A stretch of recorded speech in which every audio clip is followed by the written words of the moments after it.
ઓમ શ્રી ગણેશાય નમઃ. જય શ્રી કૃષ્ણ મિત્રો. આપણે આજે ભગવાન વિષ્ણુનો પહેલો અવતાર જે ભગવાને 4 નાના બાળ સ્વરૂપમાં લીધો હતો, તો એ પહેલા અવતારની આપણે કથા સાંભળીશું. ભગવાન વિષ્ણુએ આમ તો 24 અવતાર ધારણ કર્યા છે, એમાં 10 પ્રમુખ મુખ્ય અવતાર છે, પણ આપણે 24 અવતારની વાર્તા સાંભળવાની કોશિશ કરીશું. બનશે ત્યાં સુધી મિત્રો 24 અવતારનો વિડીયો હું મારી ચેનલમાં મૂકવાની પૂરી કોશિશ કરીશ. અને આ 24 અવતારની કથાઓ સાંભળવા માટે મિત્રો મારી આ ચેનલમાં તમે જોડાયેલા રહેજો. અને વિડીયો સારો લાગે તો લાઈક કરજો, શેર કરજો, જેથી આ ભગવાનના 24 અવતારની કથા બીજા લોકોને પણ જો ન સાંભળી હોય તો સાંભળવા મળે અને પુણ્યના ભાગીદાર તમે બનો.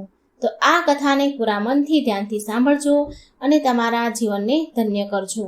તો આપણે સાંભળીશું ભગવાન વિષ્ણુના 24 અવતારની કથાઓ. અને આજે આપણે પહેલો અવતાર ભગવાન વિષ્ણુનો 4 નાના બાળક સ્વરૂપમાં સંકાદિક અવતારની કથા સાંભળીશું.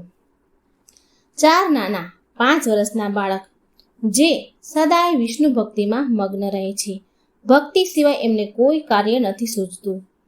ઓમ નમો ભગવતે વાસુદેવાય. જય શ્રી હરિ વિષ્ણુની જય, મા લક્ષ્મીની જય. સવારે ભક્તિ, સાંજે ભક્તિ, ચારેય પહોર ભક્તિ. આ બાળકો ચારેય પહોર ભક્તિ કરે છે. તે બાળકોના કારણે ભગવાન વિષ્ણુને વિભિન્ન અવતાર કે શ્રી કૃષ્ણ અને રામચંદ્ર જેવા અવતાર લેવા પડ્યા. તો એ નાના 4 બાળક કોણ છે? તેમણે એવું તો શું કર્યું કે શ્રી હરિને વિભિન્ન અવતાર લેવા પડ્યા? એ બધું જ આપણે જાણીશું આ વિડીયોમાં. શ્રી ભાગવત કથામાં વર્ણિત કથાને આપણે પૂરા મનથી સાંભળીશું. ભાગવત કથા તન મનને પવિત્ર કરવા વાળી છે. આનાથી મનના વિકાર દૂર થાય છે તથા વ્યક્તિ ભગવાનની ભક્તિ તરફ આગળ વધે છે, પ્રેરાય છે ભક્તિ માટે આપણું બીજું મન એટલે કે ચંચળ મનથી સાંભળીને ભગવાનની ભક્તિથી દૂર ન થાવ. આમ કરીને આ પવિત્ર કથાનો અનાદર ન કરો અને કથાને અડધી છોડીને ન જશો, નહીં તો એ વ્યક્તિ કોઈ પણ જન્મમાં પાપોથી મુક્ત નથી થતો. કારણ કે ભગવાનની કથા વાર્તા પૂરી જ સાંભળવી જોઈએ. અધૂરી કથાથી અનાદર થાય છે. અને આ વાતનું કથન સત્યનારાયણની કથામાં પણ વર્ણન થયેલું છે. તો મિત્રો ભગવાનની કથાઓ ક્યારેય અધૂરી ન છોડવી જોઈએ. આ કથાને શ્રદ્ધા ભક્તિથી સાંભળો તથા પુણ્યની પ્રાપ્તિ કરો. તો ચાલો આપણે સાંભળીએ આજની આ પાવન કથા. ઓમ ગંગ ગણપતે નમઃ. ઓમ નમો ભગવતે વાસુદેવાય. તો ચાલો શરૂ કરીએ. સર્વપ્રથમ બ્રહ્માની ઉત્પત્તિથી જળમાં ઉત્પન્ન થયેલ. બ્રહ્માજીની ઉત્પત્તિ જળમાં ઉત્પન્ન થયેલ કમળમાંથી થઈ. તેમણે કમળની ડાળીની અંદર ઉતરીને તેનું મૂળ શોધવાનો પ્રયત્ન કર્યો, પણ એનું મૂળ શોધી ન શક્યા બ્રહ્માજી, અને ફરી પાછા કમળ પર આવીને બિરાજમાન થઈ ગયા. અને બિરાજમાન થતા એ વિચારવા લાગ્યા કે હું ક્યાંથી આવ્યો અને કેવી રીતે પ્રગટ થયો. ત્યારે તેમને એક શબ્દ સંભળાયો, તપસ તપસ તપસ. એટલે બ્રહ્માજીએ 100 વર્ષ સુધી આંખો બંધ કરીને તપસ્યા કરી. પછી બ્રહ્માજીને ભગવાન વિષ્ણુની પ્રેરણાથી સૃષ્ટિ રચનાનો આદેશ મળ્યો. હવે અહીંથી શરૂ થાય છે ભગવાન વિષ્ણુના પ્રથમ અવતારની કથા. બ્રહ્માજીએ સર્વપ્રથમ 4 પુત્રોની ઉત્પત્તિ કરી: સનક, સનંદન, સનાતન અને સનત. બ્રહ્માજીએ આ 4 પુત્રોને સૃષ્ટિ રચનાનો આદેશ આપ્યો, પરંતુ એ ચારેય સૃષ્ટિ રચના છોડીને તપસ્યામાં લીન થઈ ગયા. તેમના પુત્રોને આમ કરવાથી, એની તપસ્યા કરવાથી, ભગવાનની ભક્તિ કરવાથી, આ બધું કરતા જોઈ બ્રહ્માજી ક્રોધિત થયા. એ સમયે જે આ 4 કુમાર પ્રગટ થયા હતા એ શુદ્ધ સતગુણ સ્વરૂપમાં, એમાં રજોગુણ તમોગુણ હતા નહીં, શુદ્ધ સતગુણ હતા. અને ના તો એમાં પ્રમાદ, નિંદ્રા કે આળસ હતી, અને ના સૃષ્ટિના કાર્યમાં તેમને કોઈ રુચિ હતી, ના કોઈ એમની પ્રવૃત્તિ હતી સૃષ્ટિના કાર્યની રચના કરવાની. એમને એમાં રસ જ નહોતો. બ્રહ્માજીએ ચારેયને સૃષ્ટિ રચવાનું કહ્યું, તો તેમણે સૃષ્ટિ કરતા બ્રહ્માજીને આ આજ્ઞા સ્વીકાર કરી નહીં. વિશ્વમાં જ્ઞાનની પરંપરા બનાવી રાખવા માટે સ્વયં ભગવાનને આ 4 કુમારના રૂપમાં અવતાર ધારણ કર્યો હતો. કુમારોની જન્મજાત રુચિ ભગવાનના નામ તથા ગુણોના કીર્તન કરવા માટે, ભગવાનની લીલાઓનું વર્ણન કરવા અને પાવન લીલાને સાંભળવા માટે હતું. ભગવાનને છોડીને એક પણ ક્ષણ તેમનું ચિત્ત સંસારના કોઈ પણ વિષયમાં જતું નહીં. આવા સહજ સ્વભાવવાળા વિરક્ત ભલા કેવી રીતે સૃષ્ટિની રચના કરી શકે, સૃષ્ટિનું કાર્ય કરી શકે? તેમણે તેના પિતાજીની આજ્ઞાને નકારી નાખી. તેમણે કહ્યું, હે પિતાજી, અમે સદાય ભગવાન વિષ્ણુની ભક્તિ કરવા માંગીએ છીએ. તમે અમને સંસારની મોહ માયામાં ન ફસાવો. આ સાંભળી બ્રહ્માજીએ પણ તેમના માનસ પુત્રોની વાત સ્વીકારી માની લીધી અને આ 4 કુમારોના મુખથી નિરંતર હરિ શરણમ હરિ શરણમ આ મંત્ર નીકળતો હતો. આ વાણી એમના મુખથી જપથી વિરામ લેતી જ ન હતી. તેમનું ચિત્ત સદાય શ્રી હરિમાં લગ્ન રહેતું હતું. આ સમયે આ 4 કુમાર પર કાળનો ક્યારેય કોઈ પ્રભાવ પડતો નહીં. એ સદાય 5 વર્ષની અવસ્થાના જ બનેલા રહેતા હતા. સદાય માટે એ 5 વર્ષની અવસ્થામાં જ રહે છે. એક સમયની વાત છે. 4 સનકાદિક ઋષિ ભગવાન વિષ્ણુની તપસ્યા કરવા લાગ્યા. તપસ્યા દરમિયાન ભગવાન વિષ્ણુ અતિશય પ્રસન્ન થયા અને તેમણે એ 4ને ભગવાને વરદાન માંગવાનું કહ્યું. હવે 4 કુમારોએ ભગવાનને કહ્યું, હે પ્રભુ, તમારા દર્શન માત્રથી અમારું ચિત્ત નિર્મળ થઈ ગયું છે. અમને તો તમારાથી એ વરદાન જોઈએ છે કે અમે હંમેશા સદાય માટે 5 વર્ષના બાળક જ બનેલા રહીએ. ભગવાન વિષ્ણુએ આનું કારણ પૂછ્યું તો એ 4 કુમારોએ કહ્યું, હે પ્રભુ, અમે વયસ્ત થઈ જશું તો અમારી અંદર મોહ માયા વગેરે વિકાર આવી જશે. તો અમે એવું ઈચ્છીએ છીએ કે અમે સર્વદા નાના બાળક બનેલા રહીએ, કેમ કે નાના બાળકની અંદર અહંકાર મોહ માયા નથી રહેતી અને અમે તમારી ભક્તિમાં સદાય લીન રહીએ. આ સાંભળીને ભગવાન વિષ્ણુએ એ 4 બાળકોને તથાસ્તુ કહીને આશીર્વાદ આપ્યા અને ત્યારથી એ 4 કુમાર 5 વર્ષના જ બનીને રહી ગયા. હતા તો તે નાના 4 બાળક, પણ એ વેદ જ્ઞાનના સ્વામી હતા. તે જ્યાં પણ જાય ત્યાં ભગવાન હરિનો સત્સંગ કરવા લાગે. એના વાચક બની જતા અને સાંભળનારા શ્રોતા બની જતા. ક્યારેક તો એવું પણ થતું કે આ બધા બાળકોમાંથી એક વક્તા જ્ઞાન કહેનાર બને અને બીજા જે 3 બાકી હોય એ બધા સાંભળવા જાય. આવી રીતે ભગવાન વિષ્ણુનો સત્સંગ કરતા હતા અને તે 4ને સ્વયં ભગવાન વિષ્ણુએ આશીર્વાદ આપીને કહ્યું હતું કે તમને આ સંસારમાં, આ સૃષ્ટિમાં ક્યાંય પણ રોકટોક વિના આવવા જવાની અનુમતિ છે. તમે 4 તમારી ઈચ્છાથી ક્યાંય પણ આવી જઈ શકો છો. તો એ 4 બાળકોએ ભગવાનને કહ્યું, હે પરમ ભગવાન વિષ્ણુ, અમે તમારા વૈકુંઠમાં પણ તમારા દર્શન માટે આવી શકીએ છીએ? આમ પૂછ્યું તો ભગવાન વિષ્ણુ બોલ્યા કે હે વત્સ, તમે 4 સદાય મારા દર્શન માટે મારા વૈકુંઠ લોકમાં આવી શકો છો. પુરુષોત્તમ ભગવાન શ્રી હરિ વિષ્ણુની આરાધનાથી બીજું કોઈ કાર્ય એ 4 માટે જરૂરી હતું જ નહીં. તેમણે નારાયણની ઉપાસનાને સર્વાધિક મહત્વ વાળું સમજ્યું તથા ત્યાંથી ચાલ્યા ગયા. એ 4 જ્યાં પણ જતા ત્યાં સદા ભગવાન વિષ્ણુનું ભજન કીર્તન કરતા. આ 4 કુમારોએ ઉદાસીન ભક્તિ, દાન તથા વિવેકનો માર્ગ શરૂ કર્યો, જે આજે પણ ઉદાસીન અખાડાના નામથી ચાલ્યો આવે છે. 4 જ જે નાના બાળકો હતા હંમેશા એક સાથે જ રહેતા હતા. જે 4 ભાઈઓ છે એ એક જ સાથે રહેતા હતા. એક સાથે જ બ્રહ્માંડમાં વિચરણ કરતા હતા. બધાએ એક સાથે જ વેદો શાસ્ત્રોનું જ્ઞાન અધ્યયન કર્યું હતું. સનકાદિક ઋષિઓ ભગવાન શ્રી હરિના હંસા અવતારથી બ્રહ્મ જ્ઞાનની નિગુણ શિક્ષા ગ્રહણ કરી હતી તથા તેમનો પ્રથમ ઉપદેશ તેમના શિષ્ય દેવર્ષિ નારદને આપ્યો હતો. આ 4 સનકાદિક ઋષિ દેવર્ષિ નારદજીના ગુરુ હતા. તો એમણે સર્વપ્રથમ આ જ્ઞાન ઉદ્દેશ નારદજીને આપ્યો હતો. વાસ્તવમાં આ 4 વેદના નામથી ઓળખાય છે. આ ચારેય નાના બાળકો વેદના નામથી ઓળખાય છે. આ 4 નાના બાળક જ 4 વેદ કહેવાયા છે. નારદ મુનિને આ 4 ઋષિ શનકાદિકે બધા જ શાસ્ત્રોથી અવગત કરાવ્યા હતા. તેમણે અન્ય ઋષિઓને વેદોનો ઉપદેશ આપ્યો. નારદજીએ પછી અન્ય ઋષિઓને જે આ બધું જ્ઞાન મેળવ્યું એ અન્ય ઋષિઓને ઉપદેશ આપ્યો અને તેમણે આત્મતત્વનું પૂરું જ્ઞાન હતું. સર્વપ્રથમ સનકાદિક કુમારોએ તેમના પ્રિય શિષ્ય નારદજીને ભગવાનની ભગવત કથા સંભળાવી અને નારદજીએ બીજા બાકી ઋષિને ભગવત કથા સંભળાવી અને આમ કરતા કરતા શ્રી ભગવત કથા આપણા બધા પાસે પહોંચી. તે સદાય દિગંબર વેશ ધારણ કરીને જ રહેતા હતા. એ 4 નાના કુમારો દિગંબર વેશમાં જ રહે.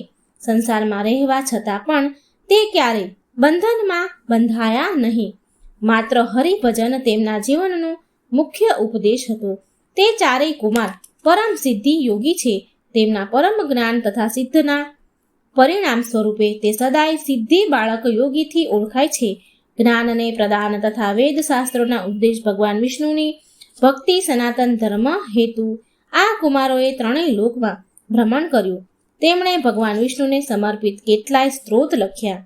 આ હતી સનકાદિક ઋષિઓના જન્મની કથા, જે ભગવાન વિષ્ણુનો પ્રથમ અવતાર છે.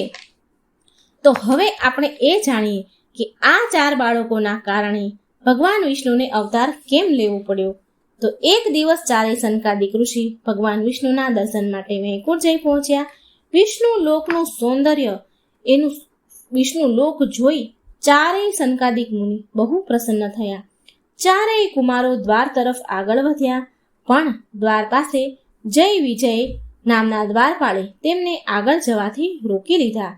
અને જય વિજયને જોયું કે આ જય વિજયે એમ જોયું કે આ 4 બાળકો મન ફાવે તેમ ચાલ્યા આવે છે અને સીધા વૈકુંઠમાં પ્રવેશ કરવાની કોશિશ કરી રહ્યા છે.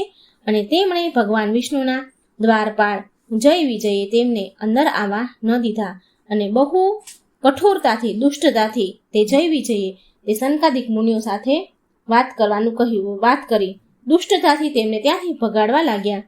આ જોઈને સંત શાંત રહેનાર સનકાદિક મુનિઓને ક્રોધ આવી ગયો. તેમણે દ્વારપાળોને કહ્યું, બહુ આશ્ચર્યની વાત છે કે વૈકુંઠ લોકના નિવાસી થઈને પણ તમારો વિષમ સ્વભાવ, તમારો અહંકાર સમાપ્ત ન થયો. આ તો બહુ આશ્ચર્યની વાત છે કે જે પણ વ્યક્તિ વૈકુંઠમાં છે તેની અંદર અહંકાર ક્યાંથી આવ્યો. તમે તો ભગવાન વિષ્ણુની સેવામાં નિરંતર રહો છો, છતાં પણ દ્વારપાળો તમારી અંદર આવો અહંકાર છે કે ભગવાન વિષ્ણુના દર્શન કરવા માટે આવેલા દર્શનાર્થીને તમે બહારથી જ પાછા વાળી રહ્યા છો. આ વાત સાંભળીને એ દ્વારપાળોએ કહ્યું કે હે બાળકો, ભગવાન વિષ્ણુ અત્યારે આરામ કરી રહ્યા છે. તે અત્યારે નિંદ્રામાં છે, તો એ માટે તેમની નિંદ્રા ભંગ ન કરો. આ સાંભળીને એ 4 મુનિઓએ કહ્યું કે હે દ્વારપાળો, ભગવાન ક્યારેય સૂતા નથી. જો એ સૂઈ જશે તો આ સૃષ્ટિ કેવી રીતે ચાલશે? તે તો માત્ર આંખ બંધ કરીને તેમના ભક્તોને જુએ છે.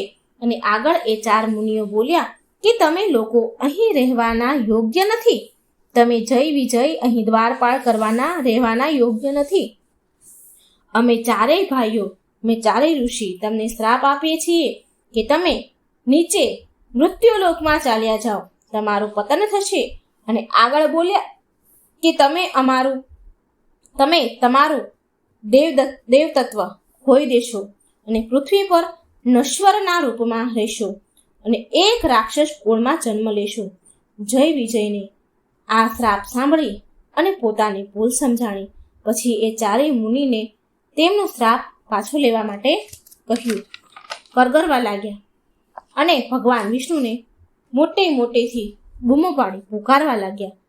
અને જય વિજયનો પોકાર સાંભળીને ભગવાન વિષ્ણુ તરત જ દ્વાર પર આવી પહોંચ્યા અને જય વિજયે પૂરી ઘટના વિશે ભગવાન વિષ્ણુને વિસ્તારથી સંભળાવીને કહ્યું.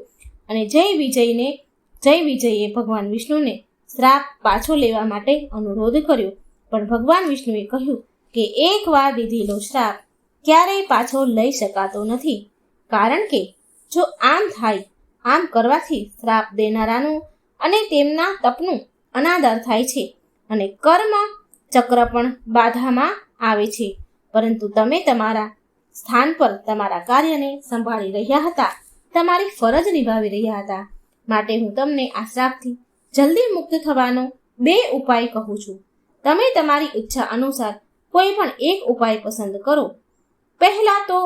પહેલો ઉપાય એ છે કે તમે બંને ધરતી ઉપર 7 વાર ભક્તના રૂપમાં જન્મ લો, કે પછી બીજો ઉપાય છે કે મારા શત્રુના રૂપમાં 3 વાર મારા હાથથી અંતગતિને પ્રાપ્ત થાવ. તમે કયો ઉપાય નક્કી કરશો મને કહો. એટલે જય વિજયે હાથ જોડીને ભગવાન વિષ્ણુને કહ્યું, હે ભગવાન વિષ્ણુ, અમે ધરતી પર 3 વાર જ જન્મ લેવા માંગીએ છીએ, જેનાથી અમે જલ્દી તમારી સેવામાં અમે આવીએ, અમે અમારા પ્રભુની સેવામાં પાછા આવીએ. 3 જન્મમાં પ્રભુ અમારો વધ કરશો અને એ 3 જન્મમાં અમને તમારા દર્શન થશે. ભગવાન વિષ્ણુ આ સાંભળી ખુશ થયા. ભગવાન વિષ્ણુ એમની ભક્તિને જોઈને હસ્યા અને એમના આ 3 જન્મ માટે તથાસ્તુ કહ્યું અને જય વિજય ત્યાંથી ચાલ્યા ગયા. પછી જય વિજય આગળના જન્મમાં હિરણ્યાક્ષ અને હિરણ્યકશ્યપના નામથી દૈત્ય બન્યા અને ભગવાન વિષ્ણુએ તેના ભક્તને 4 સંકાદિક કુમારોને એમ કહ્યું કે સંકાદિક કુમારો, હું મારા દ્વારપાળ જય વિજય દ્વારા અનઉચિત વ્યવહાર માટે ક્ષમા પ્રાર્થી છું. અને આમ કહીને ભગવાન વિષ્ણુ ત્યાંથી અંતર્ધ્યાન થઈ ગયા. પછી જય વિજય હિરણ્યકશ્યપ અને હિરણ્યાક્ષ નામના 2 દૈત્ય બન્યા. હવે આપણે જાણીએ કે દ્વારપાળ જય વિજય કયા દૈત્યના રૂપમાં જન્મ લે છે અને ભગવાન વિષ્ણુ એનો ઉદ્ધાર કેવી રીતે કરે છે. જ્યારે હિરણ્યાક્ષે ધરતીને તેના ક્ષેત્રમાંથી બહાર કાઢીને બ્રહ્મણીય સાગરમાં સંતાડી દેવાનો પ્રયાસ કર્યો, ત્યારે ભગવાન વિષ્ણુએ વરાહ અવતાર લઈને તેનો વધ કર્યો અને ધરતીને ફરી તેના સ્થાન પર સ્થાપિત કરી. તેના ભાઈની મૃત્યુથી હિરણ્યકશ્યપને બહુ ક્રોધ આવ્યો અને મહાદેવ પાસેથી કેટલી જાતના વરદાન મેળવીને પોતાને અમર સમજવા લાગ્યો. આ 2 ભાઈ જય વિજય જ હતા. હવે હિરણ્યકશ્યપ ભગવાન વિષ્ણુની સત્તાને નીચી દેખાડવા માટે હરેક સમયે સંભવ કોશિશ કરવા લાગ્યો કે ત્યાં સુધી કે તેના નારાયણ ભક્ત પુત્ર પ્રહલાદને પણ હેરાન કરવાનું શરૂ કરી દીધું.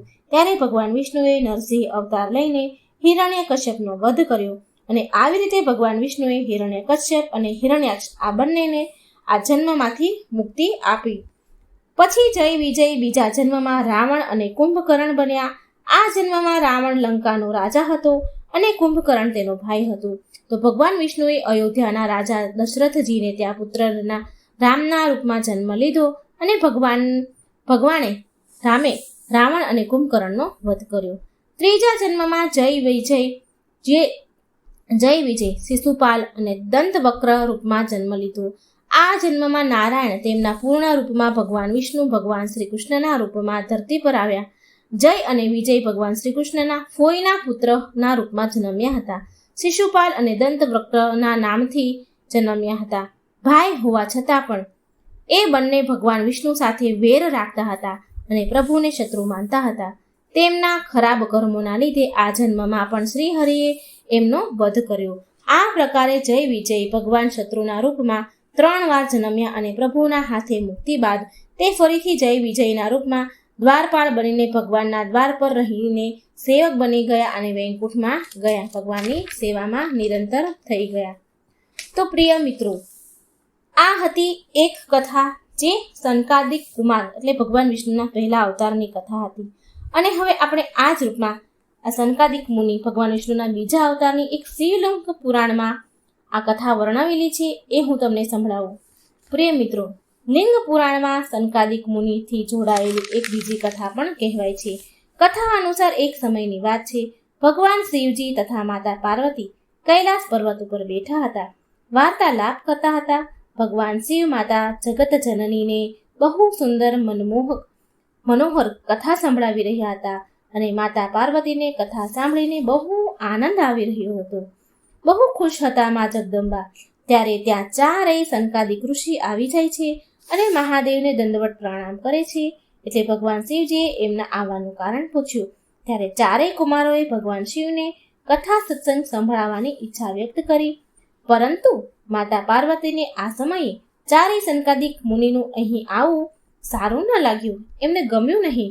હવે મા પાર્વતીજી એવું વિચાર કરવા લાગ્યા મનમાં ને મનમાં કે એક તો પ્રભુ વધારે સમય ધ્યાનમાં લીન રહે છે, સમાધિમાં લીન રહે છે, અને જ્યારે સમાધિમાંથી બહાર આવે છે ત્યારે તેમના દર્શન થાય છે અને તેમની અમૃત ભર્યા વચન સાંભળવા મને મળે છે. તેમની સાથે સમય વિતાવવાનો મને અવસર મળે છે. અને આ સમયે જ્યારે પ્રભુ સમાધિમાંથી બહાર આવે છે ત્યારે આ ચારેય સનત કુમાર આવા સમયે આવી પહોંચે છે. મારા ભાગનો સમય આ ચારેય કુમારને મળી જાય છે. માતા પાર્વતીને આવી રીતે ચિંતામાં જોઈને મહાદેવે માતા પાર્વતીને પૂછ્યું કે હે પાર્વતી, તમે કેમ દુઃખી છો? તમે શું વિચાર કરી રહ્યા છો? ત્યારે મા પાર્વતી બોલ્યા કે હે દેવાધિદેવ, હે પતિ પરમેશ્વર, હે મારા સ્વામી, જ્યારે તમે મારી સાથે સુખદ સમય વિતાવી રહ્યા હો છો ત્યારે જ આ ચારેય કુમારો અહીં આવી જાય છે.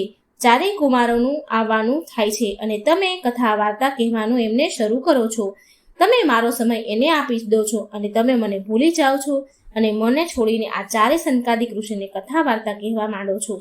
અને આ ચારેય કુમારો ઊંટની જેમ ડોંક ઊંચી કરીને સાંભળ્યા કરે છે. તો હું આ ચારેય કુમારને શ્રાપ આપું છું કે એ ઊંટ બની જાય. હવે જુઓ મિત્રો, માતા પાર્વતીએ તો શ્રાપ આપી દીધો. માતા પાર્વતીના મુખથી આ ચારેય કુમારોએ ભગવાન શિવ તથા માતા પાર્વતીને પ્રણામ કરીને ત્યાંથી ચાલ્યા ગયા અને એ ઊંટ બનીને મરુભૂમિમાં, જે આપણે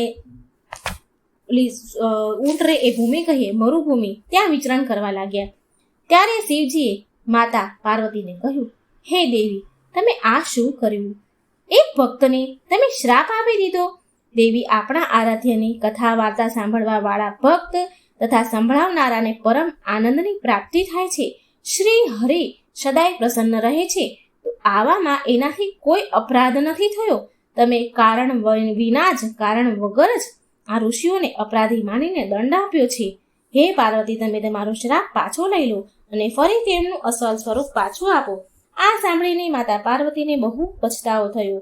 મા પાર્વતી બોલ્યા, હે ભગવાન, મારાથી તો ભૂલ થઈ ગઈ છે. ચાલો અત્યારે જઈએ અને એ ચારેય કુમારને તેમના અસલ સ્વરૂપમાં લાવીએ. આમ કહીને મા પાર્વતી અને શિવજીએ મરુભૂમિમાં જઈ જ્યાં ચારેય કુમાર ઊંટ બનીને વિચરણ કરી રહ્યા હતા ત્યાં આવ્યા. જ્યારે માતા પાર્વતી ત્યાં પહોંચ્યા તો તે ચારેય સનકાદિક કુમાર માતા પાર્વતી અને શિવજીને જોઈ દંડવત પ્રણામ કરે છે. મા પાર્વતી કહે છે કે એ ચારેયને કહે છે કે હે સનકાદિક કુમાર, મારાથી બહુ મોટી ભૂલ થઈ ગઈ છે. મેં અનાયાસે જ તમને ચારેયને શ્રાપ આપી દીધો છે. હું મારો શ્રાપ પાછો લઉં છું. તમારું પહેલા જેવું છું સ્વરૂપ તમને પાછું પ્રદાન કરું છું. આ સાંભળીને ચારેય કુમાર બોલ્યા, નહીં નહીં માતા, તમે આવું ન કરો. તમે અમને જે શ્રાપ આપ્યો છે તે તો અમારા માટે વરદાન સ્વરૂપ છે. હે માતા, અમે ઊંટ બનીને બહુ પ્રસન્ન છીએ. માતા, અમને ઊંટનું બનવું પ્રસન્ન છે. માતા, અમે ઊંટ બનીને એ જાણ્યું છે કે અમને તો કોઈ પણ વસ્તુની જરૂરત જ નથી. પહેલાં તો અમને લંગોટી, કમંડળની અને અનેક વસ્તુઓની જરૂર પડતી હતી. ત્યારે અમે ભગવાનનું ભજન કરતા હતા.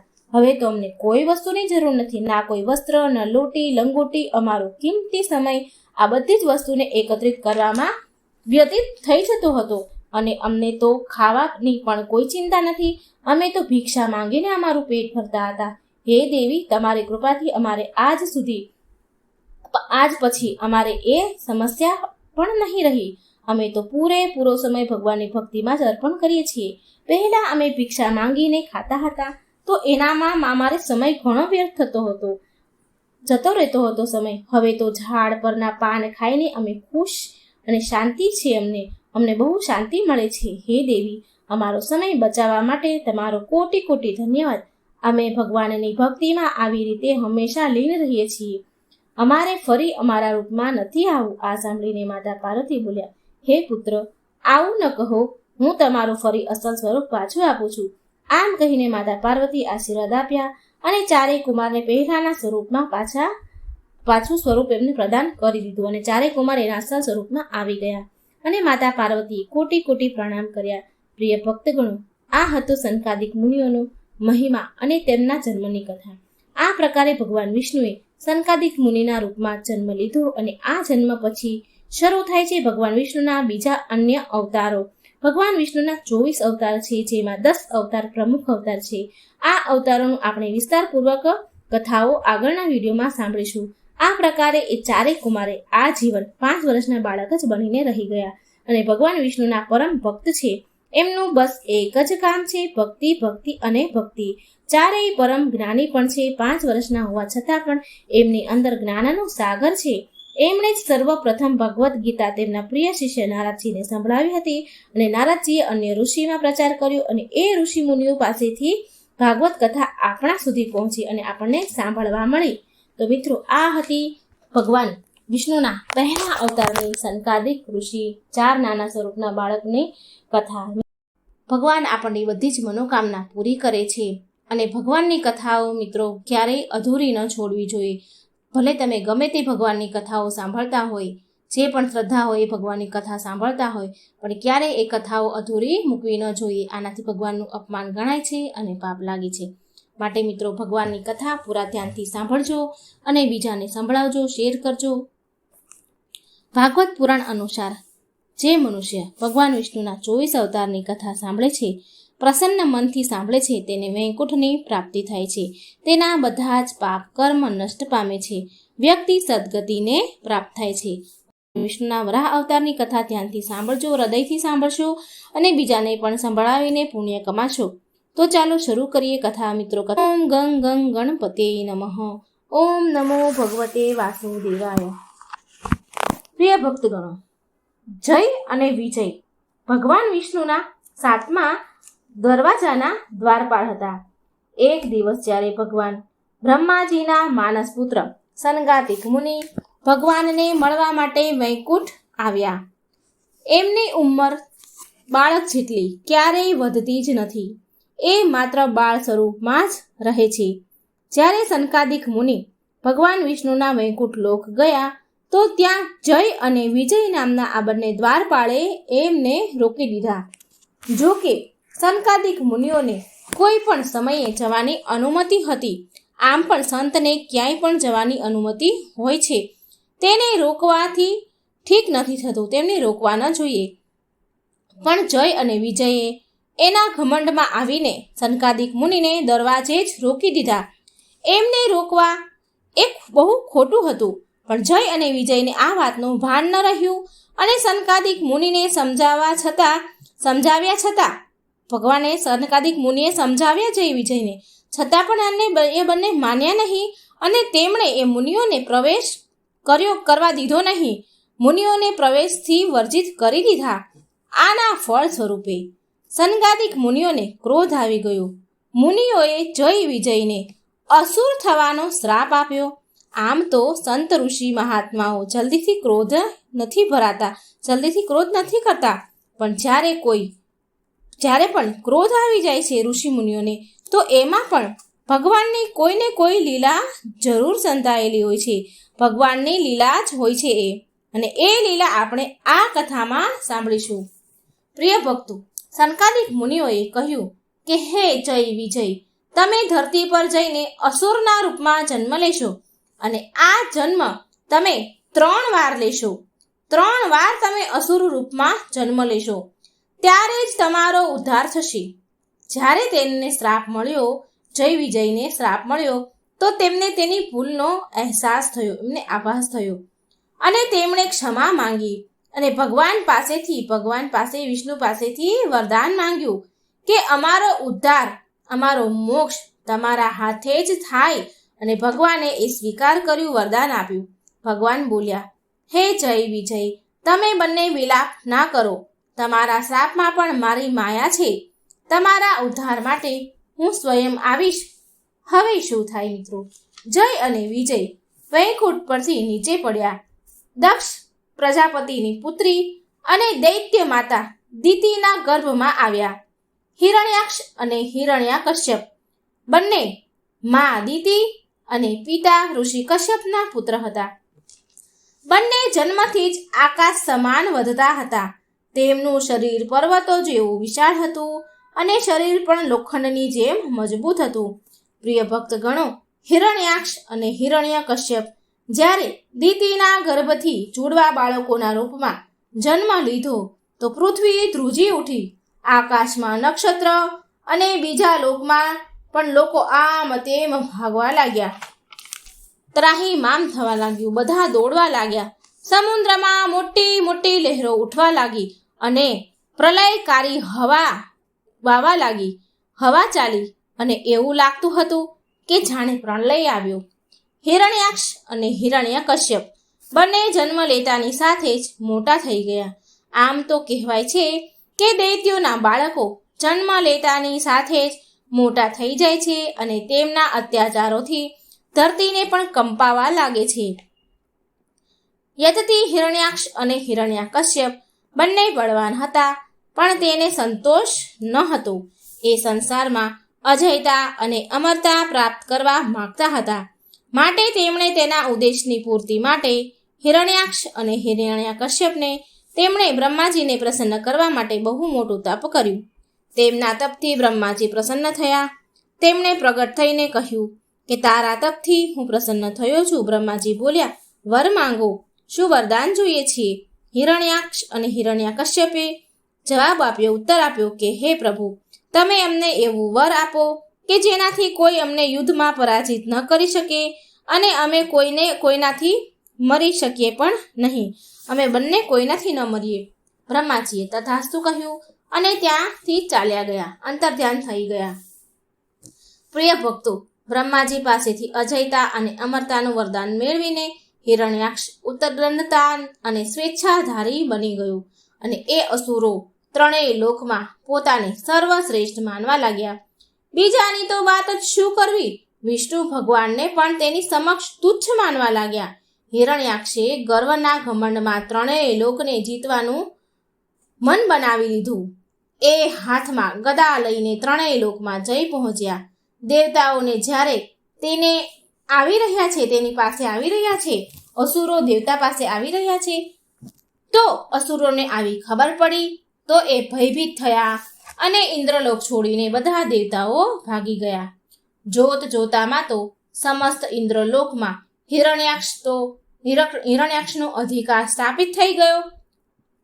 જ્યારે ઇન્દ્ર લોકમાં યુદ્ધ કરવા માટે કોઈ ના મળ્યું તો હિરણ્યાક્ષ વરુણની રાજધાની વિભાનગરીમાં જઈ પહોંચ્યા.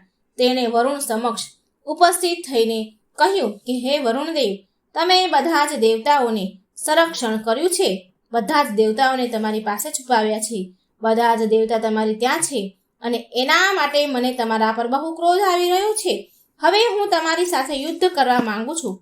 આગળ હિરણ્યાક્ષે કહ્યું કે તમે દૈત્યોને પરાજિત કરીને રાજસુ યજ્ઞ કર્યા હતા. આજે તમારે મને પરાજિત કરવો પડશે. કમર કસીને તૈયાર થઈ જાઓ. મારી સાથે યુદ્ધ કરવા માટે મારી યુદ્ધની જિજ્ઞાસાને શાંત કરો. હિરણ્યાક્ષનું કથન સાંભળીને, એના વચનો સાંભળીને વરુણદેવના મનમાં તો ઘણો રોષ, ઘણો ક્રોધ ઉત્પન્ન થયો. પરંતુ એમણે અંદરને અંદર જ તેનો રોષ, એનો ક્રોધ સમાવી લીધો અને બહુ શાંતિથી સ્વરમાં બોલ્યા કે તું તો મહાયોદ્ધા અને શૂરવીર છે. તમારી બંને સાથે યુદ્ધ કરવાની મારી પાસે એટલી બધી ધીરજતા નથી, ક્ષમતા નથી. ત્રણેય લોકમાં ભગવાન વિષ્ણુને છોડીને કોઈ પણ એવું નથી કે જે તમારી સાથે યુદ્ધ કરી શકે. માટે તેની પાસે જાઓ, એ જ તમારી યુદ્ધની જિજ્ઞાસાને શાંત કરશે. તમે બંને એની સાથે જ યુદ્ધ કરવા યોગ્ય છો.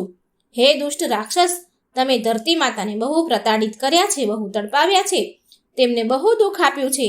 માટે ભગવાન વિષ્ણુ એક દિવસ તમને બંનેને દંડ જરૂર આપશે. વરુણદેવનું આવું કથન સાંભળીને હિરણ્યાક્ષ ભગવાન વિષ્ણુની શોધમાં સમુદ્ર નીચે પાતાળમાં જઈ પહોંચ્યો. પણ ભગવાન વિષ્ણુ તેને મળ્યા નહીં. ત્યાંથી તે પૃથ્વી લોક પર આવ્યો. તેણે પૃથ્વીના બધા જ લોકોને હેરાન કરવાનું, તડપાવાનું, બધાને દુઃખી કરવાનું શરૂ કર્યું. જ્યાં પણ પૂજા પાઠ હવન થાય ત્યાં જઈને તે વિધ્વંસ કરતો, બધી જ જગ્યાએ રૂકાવટ નાખતો, બધા જ લોકોને મારતો, કાપી નાખતો અને બધાના યજ્ઞ ભંગ કરતો. આવી રીતે બધા જ ઋષિ મુનિઓ દુઃખી થયા, તડપવા લાગ્યા. ધરતી માતાની તો આંખમાંથી આંસુ નીકળવા લાગ્યા.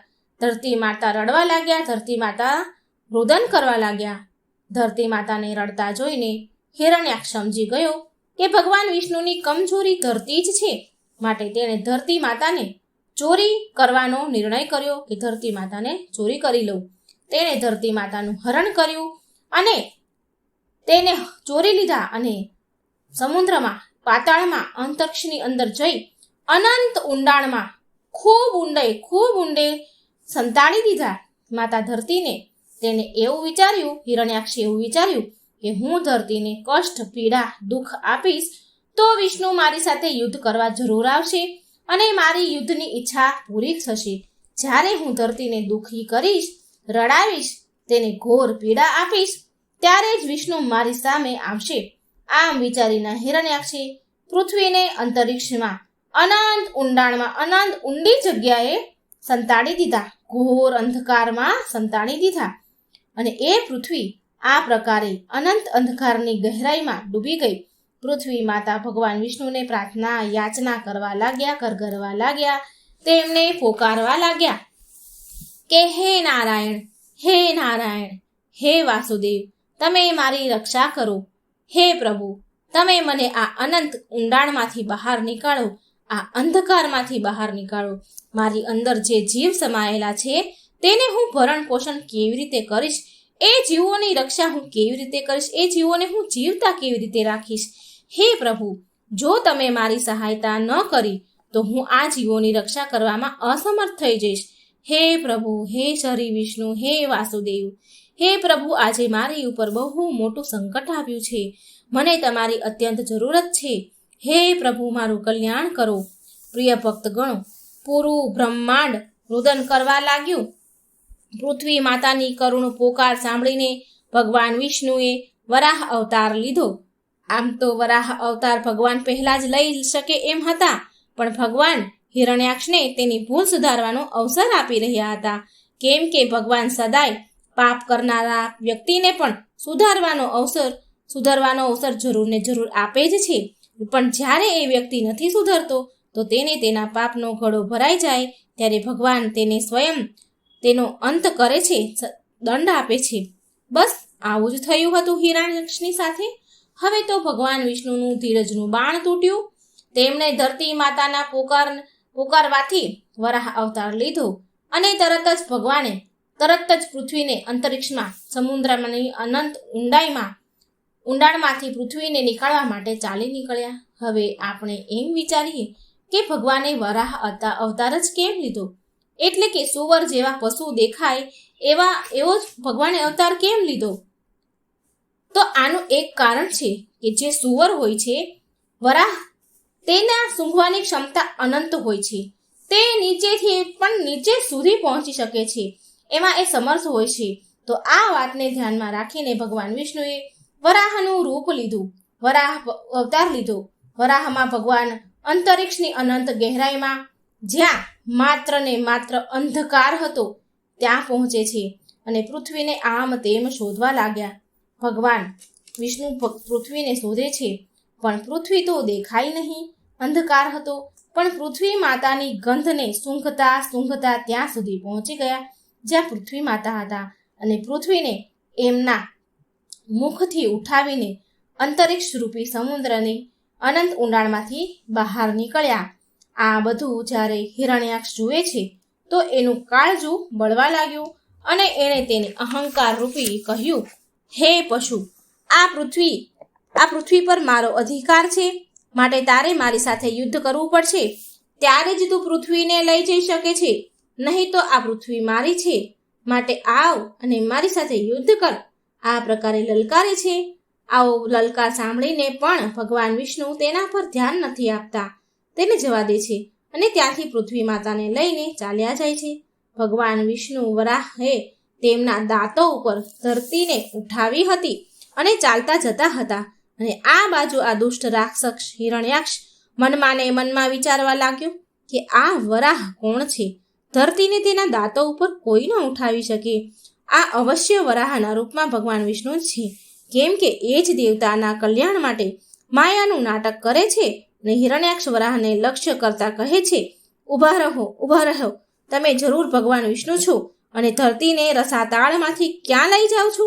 આ ધરતી તો દૈત્યોના ઉપયોગની વસ્તુ છે, માટે આને મૂકી દો.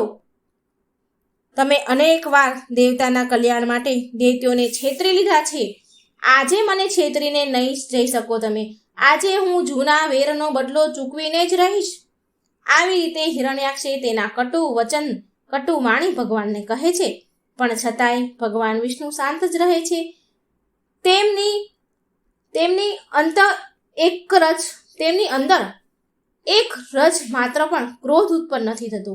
હિરણ્યાક્ષ આટલા કટુ વચન બોલવા છતાં પણ ભગવાન ક્રોધે ન આવ્યા. પ્રભુ તો તેના દાંતો ઉપર પૃથ્વીને મૂકીને આગળ જ વધતા રહ્યા. હિરણ્યાક્ષ ભગવાન વરાહરૂપી વિષ્ણુની પાછળ પાછળ જાય છે અને ભગવાનને ક્યારેક નિર્લજ્જ કહે છે, તો ક્યારેક કાયર કહે છે, તો ક્યારેક માયાવી કહે છે. પણ ભગવાન વિષ્ણુ તો માત્ર તેના આવા કટુ વેણથી હસતા જ રહ્યા. ભગવાન રસાતાળથી બહાર નીકળીને ધરતીને, પૃથ્વીને સમુદ્ર પર સ્થાપિત કરી. હિરણ્યાક્ષ તેની પાછળ પાછળ આવી રહ્યો હતો. તેના વચનરૂપી બાણોથી ભગવાનના હૃદયને વિંધી રહ્યો હતો.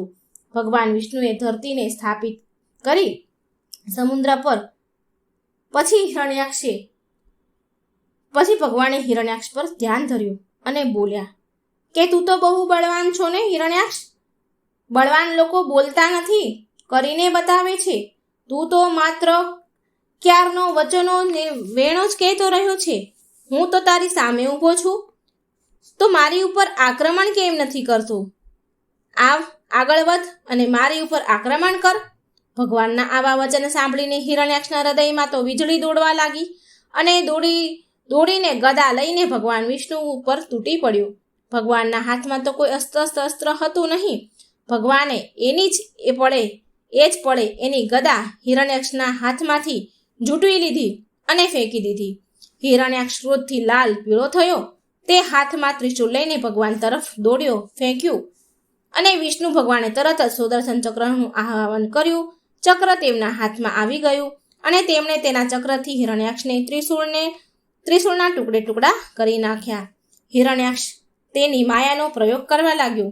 તે ક્યારેક પ્રગટ થાય, તો ક્યારેક સંતાઈ જાય, ક્યારેક જોરમાં હસે, તો ક્યારેક કરુણ અવાજમાં જોરથી રડે, ક્યારેક લોહીનો વરસાદ કરતો, ક્યારેક હાડકાનો વરસાદ વરસાવતો.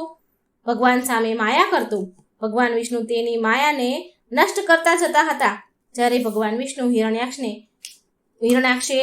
બહુ નચાવી ચૂક્યો હતો, ત્યારે એમણે તેની હિરણ્યાક્ષની કાનપટ્ટી પર એક જોરદાર ઝાપટ મારી, એક જોરથી થપ્પડ મારી અને એ થપ્પડની સાથે જ હિરણ્યાક્ષની આંખો બહાર નીકળી ગઈ અને ધરતી પર પડી ગયો, તડફડવા લાગ્યો અને મરણ પામ્યો.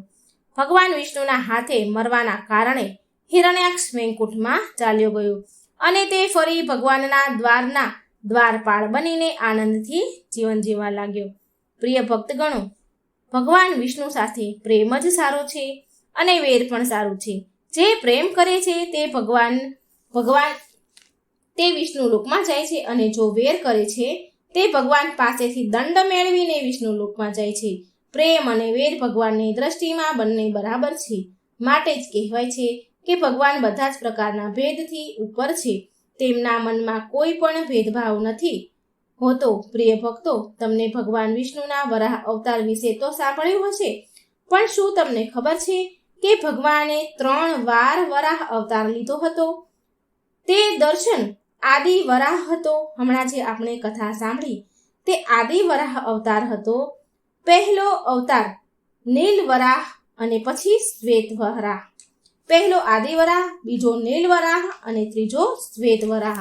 આમ 3 અવતાર ભગવાને વરાહ અવતાર લીધા હતા. આ અવતાર વિશે બહુ ઓછા લોકો જાણે છે. ત્રણેય કાળને જ્યારે મેળવીએ છીએ ત્યારે વરાહ કાળ કહેવાય છે, જે વર્તમાનમાં પણ ચાલુ છે. નીલ વરાહનો અવતાર હિમયુગના છેલ્લા ચરણમાં થયો હતો, જ્યારે ધરતી પર માત્ર ને માત્ર પાણી જ હતું. ચારેય બાજુ જળબંબાકાર જ હતું અને રહેવા માટે કોઈ જગ્યા બચી ન હતી. પદમ કલ્પના અંત પછી મહાપ્રલય થયો. સૂર્યની ભીષણ તેજના કારણે ધરતીના બધા જ વન બળીને સુકાઈ ગયા. સમુદ્રનું જળ પણ બળી ગયું. જ્વાળામુખી ફૂટવા લાગી. સખત તાપના કારણે સુકાયેલું જળ બાષ્પ થઈ એટલે કે વરાળ બનીને આકાશમાં વાદળો રૂપે સ્થિર થયું. અંતમાં ન રોકાવા વાળું જળ પ્રલય વરસાદ શરૂ થયો. ચક્રવાહ આવ્યું અને જોત જોતામાં સમસ્ત ધરતી જળબંબાકાર થઈને ડૂબી ગઈ. આ બધું જોઈને બ્રહ્માજીને ચિંતા થવા લાગી.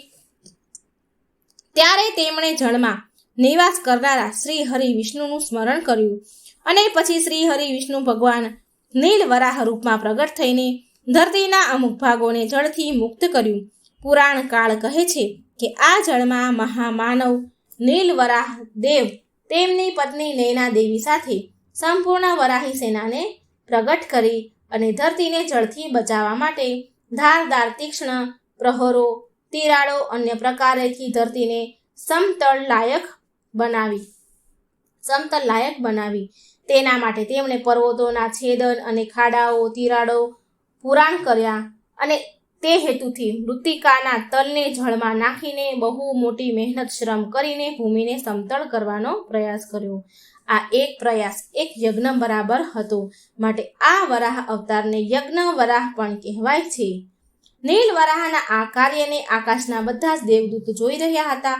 પ્રલયકાળના જળ સ્તર આવ્યા પછી ભગવાનના પ્રયત્નોથી અનેક સુગંધાર વન, પુષ્પ, કરણી, સરોવર, પૃથ્વી પર વૃક્ષો ઉગ્યા, લતાઓ ઉગી નીકળી અને ધરતી ફરીથી હરિયાળી છવાઈ. આ કાળમાં જ શ્રી હરિએ મધુ અને કૈટભનો વધ કર્યો હતો. તો હવે ચાલો આપણે જાણીએ શ્વેત વરાહ અવતાર વિશે. ભગવાન શ્વેત વરાહનું યુદ્ધ રાજા વિમતિ સાથે થયું હતું. ઇતિહાસની દ્રષ્ટિથી આ ઘટના અતિ મહત્વપૂર્ણ છે. દ્રવિડ દેશમાં સુમતિ નામનો રાજા હતો. તે તેના પુત્રને રાજ્ય આપીને તીર્થયાત્રા કરવા નીકળી ગયો. તીર્થયાત્રાના ભ્રમણમાં રસ્તામાં તેનું મૃત્યુ થયું. તો એક દિવસ ઋષિ નારદ મુનિએ સુમતિના પુત્ર વિમતિને ભડકાવ્યો. ત્યાં જઈને ભડકાવ્યો હતો કે પિતાનું ઋણ ઉતારે એ જ પુત્ર. હવે વિમતિએ મંત્રીઓને પૂછ્યું કે પિતાનું ઋણ કેવી રીતે ઉતરે? તો મંત્રીઓ બોલ્યા કે મહારાજ, તમારા પિતાને તીર્થે માર્યા છે તો તે તીર્થને સાથે બદલો લો. તો તે રાજા બોલ્યો કે તીર્થ તો અગણિત છે. તો એક મંત્રી બોલ્યો કે જે બધા જ તીર્થોનું પ્રમુખ નગરી હોય તેને નષ્ટ કરી નાખો. દક્ષિણ દેશના આ શક્તિશાળી રાજાએ ત્યારે નિર્ણય લીધો અને એના નિર્ણયે ઉત્તર ભારતના તીર્થ નગરીના લોકોમાં ભય ઉત્પન્ન કર્યો અને પછી ત્યાંના લોકોએ સલાહ સૂચન કરીને ઉત્તર ધ્રુવના ભિલ્લા ઇલાકા તરફ પ્રસ્થાન કર્યું. ત્યાંના એક ક્ષેત્રને એ કાળ સમયમાં દેવલોક કે સ્વર્ગલોક કહેવામાં આવતું હતું. ત્યાં શ્વેત દીપ પર તેમના દર્શન ભગવાન દેવતાના શ્વેત વરાહના દર્શન થયા. શ્વેત વરાહ દેવતાએ વિષ્ણુ ભક્ત પ્રજાને અભય દાન આપ્યું અને વિમતિ રાજા સાથે યુદ્ધ કરીને સેના સહિત રાજા વિમતિ સહિત પરાજય કર્યો. તો મિત્રો, આ હતી વરાહ અવતારની કથા. તો મિત્રો, જો તમને આ કથા સારી લાગે તો વિડીયોને લાઈક કરજો, શેર કરજો અને ભગવાનની કથાઓ વાર્તાઓ સાંભળવા માટે આ ચેનલને સબસ્ક્રાઈબ જરૂર કરજો. ભગવાન શ્રી હરિ વિષ્ણુના ત્રીજો અવતાર નારદ અવતારની કથા મૂકવા જઈ રહી છું. માટે મિત્રો, પ્રેમથી પ્રસન્ન ચિત્ત મનથી સાંભળજો. વિડીયો સારો લાગે તો શેર કરજો, જેથી બીજા લોકોને પણ આ ભગવાનની કથાઓ સાંભળવાનો અવસર મળે અને આપણને પુણ્ય પ્રદાન થાય. તો બોલો મારી સાથે, ઓમ નમો ભગવતે વાસુદેવાય. જય શ્રી હરિ. ઓમ નમઃ શિવાય. મિત્રો, આજે આપણે સાંભળીએ છીએ ભગવાન વિષ્ણુના ત્રીજા અવતારની કથા, નારદ અવતારની કથા. શ્રીમદ ભાગવત પુરાણના દશમ અધ્યાયના 26મા શ્લોકમાં સ્વયં ભગવાન વિષ્ણુએ આનું મહત્વને સ્વીકાર કરતા કહ્યું છે કે દેવર્ષિ રામચ નારદ, એટલે કે દેવર્ષિ ઋષિઓમાં હું નારદ છું. સૃષ્ટિમાં ભગવાને દેવર્ષિ નારદના રૂપમાં ત્રીજો જન્મ લીધો છે અને સાત્વત તંત્ર સત્કર્મ દ્વારા ભવબંધનમાંથી મુક્તિનો માર્ગ બતાવ્યો છે. નારદ મુનિઓના દેવતા હતા, ઋષિ મુનિઓના દેવતા હતા, માટે એમને દેવ ઋષિના નામથી પણ ઓળખાય છે. પ્રિય ભક્તગણો, આપણા પુરાણોમાં સાફ કહ્યું છે કે ભગવાન ઋષિના પ્રત્યેક અવતારની કથાને જે મનુષ્ય પ્રસન્નચિત્ત મનથી સાંભળે છે, પૂરા શ્રદ્ધા ભક્તિ ભાવથી સાંભળે છે, તો તેને વૈકુંઠની પ્રાપ્તિ થાય છે. બધા જ પાપ નષ્ટ થઈ જાય છે. વ્યક્તિ સદગતિને પ્રાપ્ત થાય છે. માતા લક્ષ્મીની કૃપા સદાય એના ઉપર બની રહે છે. આપણા પર ભાગ્યના આપણા ભાગ્યના દરવાજા પણ ખુલી જાય છે. ઘરમાં સુખ શાંતિ અને સમૃદ્ધિ પણ રહે છે. તો તમે બધા ભક્ત મિત્રો આ પવિત્ર પાવન કથાને પૂરા મનથી, શ્રદ્ધાથી, ભાવથી, પ્રસન્ન ચિત્ત મનથી સાંભળજો. દેવ ઋષિ નારદ બ્રહ્માજીના માનસ પુત્ર હતા, જેનું સ્થાન 7મું હતું. મિત્રો, વાર્તા સાંભળતા પહેલા તમે જો આ ચેનલમાં નવા છો તો સબસ્ક્રાઇબ કરજો અને વિડીયો લાઈક અને શેર કરજો, જેથી બીજા લોકોને પણ પવિત્ર કથા સાંભળવાનો અવસર મળે.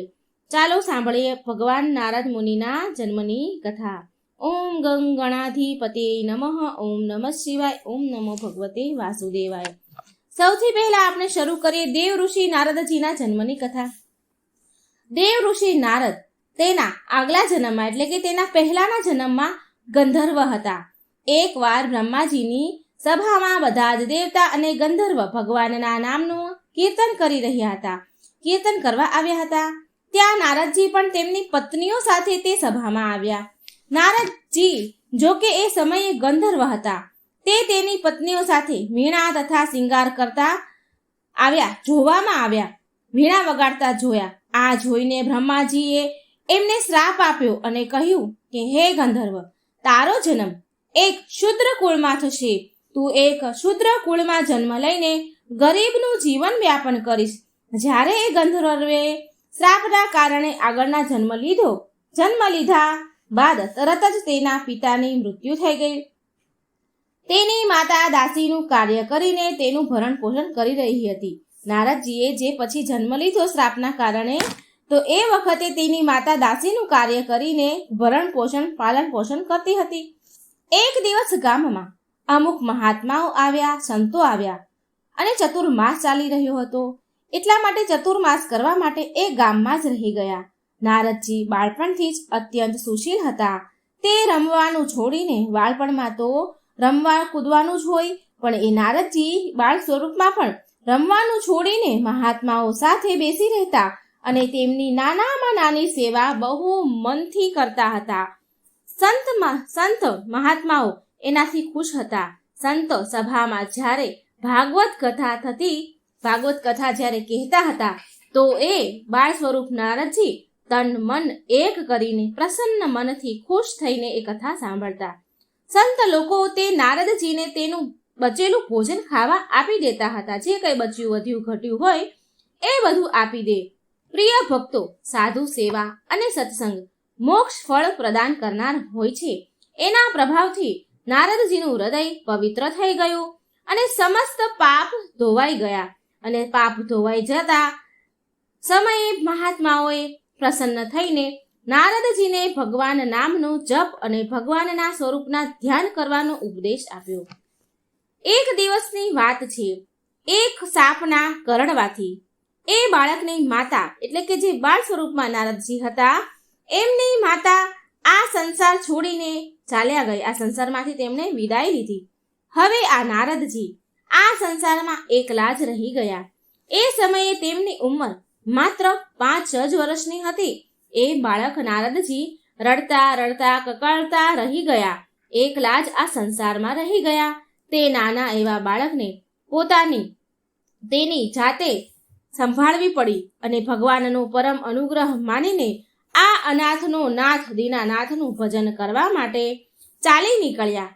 એક દિવસ જ્યારે એ નાના બાળક એટલે કે નારદજી વનમાં બેસીને ભગવાનના સ્વરૂપનું ધ્યાન કરી રહ્યા હતા, અચાનક જ એ બાળકના હૃદયમાં ભગવાન પ્રગટ થયા અને થોડી વાર માટે તેમના દિવ્ય સ્વરૂપની ઝલક બતાવીને અંતર ધ્યાન થઈ ગયા.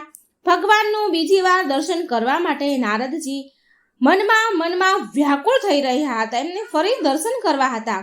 નારદજી મનમાં વ્યાકુળતા જાગી દર્શન કરવાની અને એ બાર તેના મનને વારંવાર તેના મનને સ્થિર રાખીને ભગવાનના ધ્યાનના સ્વરૂપનો જોવાનો પ્રયાસ કરવા લાગ્યા. ભગવાનના ફરી દર્શન થાય એવો વારંવાર પ્રયત્ન કરવા લાગ્યા, પરંતુ સફળ ન થયા. ફરી ભગવાને દર્શન આપ્યા નહીં.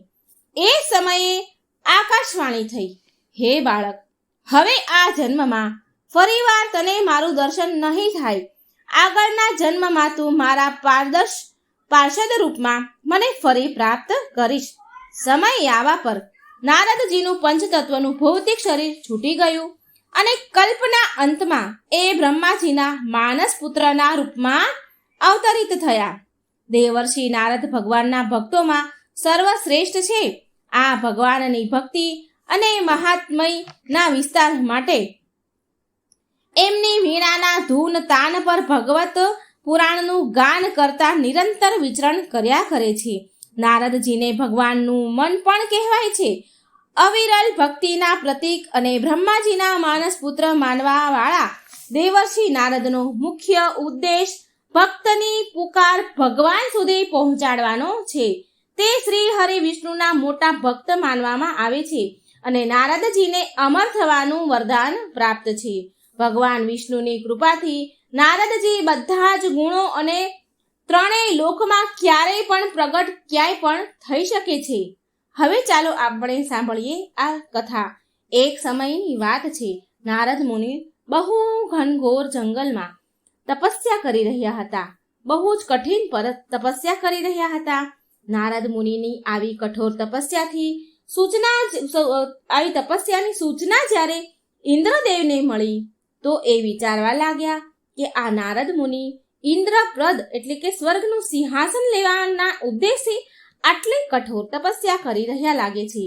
એ ગભરાઈ ગયા ઇન્દ્રદેવ કે મારું સિંહાસન છીનવી લે.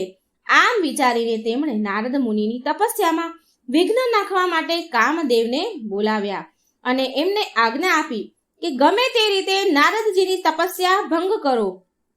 કામદેવ તરત જ તેમના બધા જ અસ્ત્ર શસ્ત્ર સાથે તે સ્થાન પર પહોંચ્યા જ્યાં નારદ મુનિ સમાધિમાં લીન હતા. તેમણે નારદ મુનિની તપસ્યા ભંગ કરવા માટે બધા જ પ્રકારના પ્રહાર કર્યા, પણ કામદેવનો નારદ મુનિ પર કોઈ પ્રભાવ પડ્યો નહીં. અંતમાં નિરાશ થઈને કામદેવ ત્યાંથી પાછા ફરી ગયા. સૂતજી કહે છે કે નારદજી પર કામદેવનો કોઈ પ્રભાવ ન પડ્યો તો એનું કારણ એ હતું કે તે સ્થાન પર ભગવાન શિવે તપસ્યા કરી હતી અને કામદેવને તેમના ત્રીજા નેત્રથી ભગવાન શિવે ભસ્મ કર્યા હતા. થોડા સમય વીત્યા પછી જ્યારે નારદ મુનિની સાધના પૂરી થઈ ગઈ તો તેમના મનમાં કામદેવ પર વિજય મેળવવાનો ગર્વ થઈ ગયો કે મેં તો કામદેવ પર વિજય મેળવી લીધી, મારા ઉપર કામદેવનો કોઈ પ્રભાવ પડ્યો નહીં. આવો એને ગર્વ થયો અને તે આ વૃત્તાંત ઘટના બધી જ ખુશ થઈને ભગવાન શિવને સંભળાવવા માટે કૈલાસ પર ગયા અને કામદેવ પર વિજય મેળવવાનો બધો જ વૃત્તાંત કહ્યો શિવજીને. હવે ભગવાન શંકરે કહ્યું કે હે નારદજી, તમે મને અત્યંત પ્રિય છો, માટે તમને હું આ એક સલાહ આપી રહ્યો છું કે આ ઘટના વિશે કોઈને કહેતા નહીં અને આને ગુપ્ત જ રાખજો. પરંતુ આ તો નારદ મુનિ હતા. નારદ મુનિને મનમાં અહંકાર થવાના કારણે નારદજીએ ભગવાન શિવની સલાહને માની નહીં, તેને નજરઅંદાજ કરી દીધી અને પછી ત્યાંથી સીધા ગયા બ્રહ્મલોકમાં. બ્રહ્મલોકમાં પહોંચ્યા. ત્યાં પહોંચીને નારદજીએ બ્રહ્માજીની સ્તુતિ કરીને તેમને પણ આ ઘટના આ ચર્ચા કરી કે મેં કામદેવ પર વિજય મેળવ્યો. એમને અહંકાર થયો. નારદ મુનિએ વિચાર્યું કે તેમના દ્વારા કામદેવ પર વિજયના સમાચાર સાંભળીને તેમના પિતા બ્રહ્માજી તેમની પ્રશંસા કરશે. પણ બ્રહ્માજીએ શિવજીની જેમ જ કહ્યું. નારદજીને કહ્યું કે આ વિષય પર વાત કોઈને કહેવાનું નહીં, આ વાતને ગુપ્ત રાખજો નારદ. એટલે નારદજી નિરાશ થઈને વિષ્ણુ લોક પાછા આવ્યા. એમણે બ્રહ્માજીની વાત પણ માની નહીં, ના શિવજીની વાત માની. ત્યાં નારદ મુનિ વિષ્ણુ લોક પર આવ્યા અને નારદ મુનિને આવતા જોઈ અંતર્યામી શ્રી હરિ વિષ્ણુ ભગવાને નારદજીનું સ્વાગત કર્યું અને એમને ઉચિત આસન આપીને તેમના આગમનનું કારણ પૂછ્યું. જ્યારે નારદ મુનિએ ભગવાન વિષ્ણુને તેમના આવવાનું અને વિજયની બધી જ ઘટના કહી તો નારદજીના અહંકાર ભર્યા વચન સાંભળીને ભગવાન વિષ્ણુએ નારદ મુનિની બહુ પ્રશંસા કરી. તો નારદ મુનિ ભગવાન વિષ્ણુને પ્રણામ કરીને ગર્વથી ત્યાંથી ચાલ્યા ગયા. પણ ભગવાન વિષ્ણુ તો તેમના ભક્તોની બધા જ પ્રકારથી રક્ષા કરે છે, અહંકારનો પતન કરે છે, અહંકારના પતનનો દ્વાર ખોલી દે છે. માટે એમના પરમ પ્રિય ભક્ત નારદજીના કલ્યાણ માટે ભગવાન વિષ્ણુએ એક માયા રચી. એમણે નારદ મુનિ જ્યાં જતા હતા ત્યાં એ માર્ગ પર એક વિશાળ નગરીની માયા રચી, જે બહુ રમણીય હતું, બધી જ રીતે સુંદર હતું, સુશોભિત હતું, રમણીય નગરી હતી. જ્યારે નારદ મુનિ ત્યાં પહોંચ્યા એ નગરીમાં, ત્યાંના રાજાએ તેની પુત્રીના વિવાહ માટે સ્વયંવરનું આયોજન કર્યું હતું, જેમાં બહુ બધા રાજાઓ રાજકુમારો આવ્યા હતા. તે ત્યાં નારદ મુનિએ રાજાના મહેલમાં અંદર પહોંચ્યા. તે ત્યાં અંદર ગયા. નારદ મુનિને જોઈને એ રાજાએ તેમને સિંહાસન પર બેસાડ્યા અને તેમની બધી જ રીતે સેવા સત્કાર કર્યો.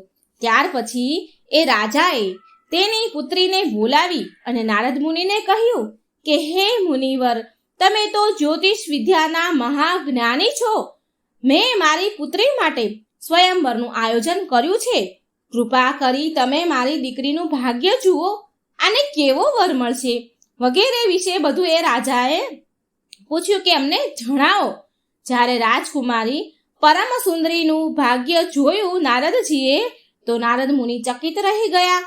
બધા જ પ્રકારની સુંદર સર્વ ગુણોથી સંપન્ન એ રાજકન્યાને જોઈને નારદ મુનિએ કહ્યું કે હે રાજન, તમારી કન્યા સમસ્ત સર્વ સુલક્ષણોથી સંપન્ન છે, પરમ સૌભાગ્યશાળી અને સાક્ષાત લક્ષ્મી સમાન છે. જે પણ આ કન્યા સાથે વિવાહ કરશે તે ચક્રવર્તી સમ્રાટ બનશે. દેવતા અને અસુરો પણ તેને પરાજિત નહીં કરી શકે. આમ કહીને નારદ મુનિ રાજા પાસેથી વિદાય લઈને ત્યાંથી ચાલ્યા ગયા અને મનમાં એ કન્યા સાથે વિવાહ કરવાની ઈચ્છા વ્યક્ત કરી. એમને ઈચ્છા જાગી એ વિવાહ સાથે કન્યા સાથે લગ્ન કરવાની.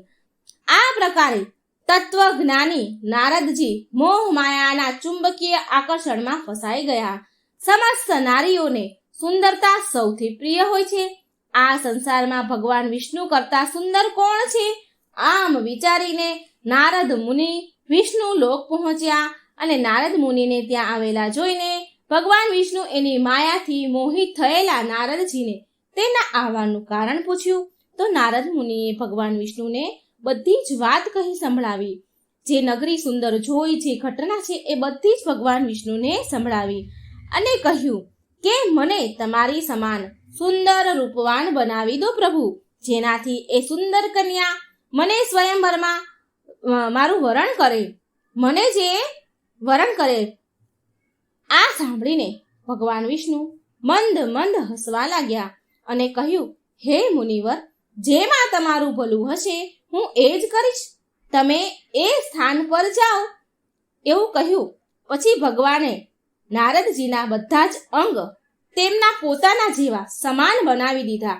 આખું શરીર શ્રી હરિ વિષ્ણુ સમાન એના પોતાના સમાન નારદજીનું બનાવી દીધું અને મુખ વાનરનું બનાવી દીધું. નારદજી તેમના અંગોને ભગવાન વિષ્ણુ સમાન થયેલા જોઈને નારદ મુનિ બહુ ખુશ થયા અને સ્વયંવરમાં પહોંચી ગયા. જ્યાં બધા જ રાજાઓ બેઠા હતા ત્યાં જઈને એક આસન પર બિરાજમાન થઈ ગયા અને મનમાં વિચાર કરવા લાગ્યા કે હું તો ભગવાન વિષ્ણુ સમાન રૂપ ધારણ કરીને આવ્યો છું, માટે આ રાજકુમારી તો જરૂર મારું જ વરણ કરશે. પણ નારદ મુનિ એ વાતથી અજાણ હતા કે તેમનું મુખ કેટલું કુરૂપ છે. નારદ મુનિની રક્ષા માટે ભગવાન વિષ્ણુએ એના 2 પાર્ષદ મોકલ્યા હતા સ્વયંવરમાં, જે બ્રાહ્મણનું રૂપ ધારણ કરીને નારદ મુનિની પાસે જઈને આવીને બેસી ગયા. તે બંને નારદ મુનિને એના વાસ્તવિક રૂપનો ભેદ બતાવવા માટે એકબીજા સાથે વાતચીત કરતા નારદજીની હસી મજાક કરવા લાગ્યા.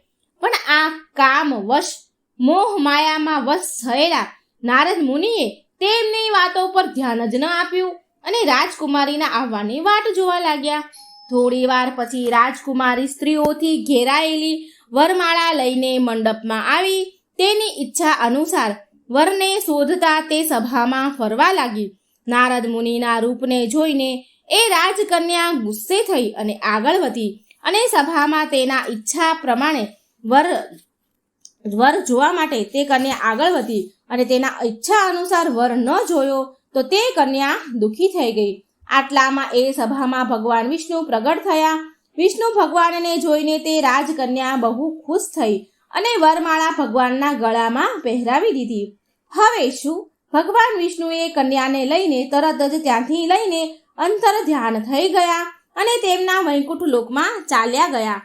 ભગવાનને આમ કરતા જોઈને નારદ મુનિના મનમાં બહુ દુઃખ થયું. એમને ક્રોધ આવ્યો. ભગવાનના મોકલેલા બ્રાહ્મણ રૂપી પાર્ષદોએ નારદ મુનિને કાચમાં તેમનું મુખ જોવા માટે કહ્યું. નારદ મુનિએ તેમનું વાસ્તવિક સ્વરૂપ જોયું તો તેમના ક્રોધની તો કોઈ સીમા ન રહી. તેમણે એ બંને પાર્ષદોને રાક્ષસ થવાનો શ્રાપ આપી દીધો. નારદ મુનિએ સ્વયં ક્રોધથી અગ્નિમાં બળતા વિષ્ણુ લોકમાં આવ્યા.